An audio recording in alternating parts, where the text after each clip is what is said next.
কেন আমাদের লাইফে বারবার একই ধরনের খারাপ রিলেশনশিপ আসে জানেন? বা কেন বারবার রিলেশনশিপ আপনার ভেঙে যায়? বা কেন আমরা বারবার টক্সিক পার্টনারই আমাদের লাইফে চুজ করি? কেন এরকম হয়? এর কারণ হচ্ছে আমাদের সাবকনশাস মাইন্ডসেট।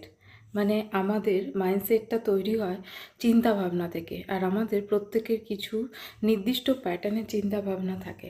ওই চিন্তাভাবনার প্যাটার্ন থেকেই আমাদের লাইফে ওই সেম ধরনের ঘটনা আসে। ওই চিন্তাভাবনার প্যাটার্নগুলো যদি খারাপ হয় তাহলে আমাদের লাইফে খারাপ ঘটনা ঘটে। আর যদি চিন্তাভাবনার প্যাটার্নগুলো ভালো হয় তাহলে আমাদের লাইফে উন্নতি হয়, আমাদের লাইফ সুখ স্বাচ্ছন্দ্যে কাটে।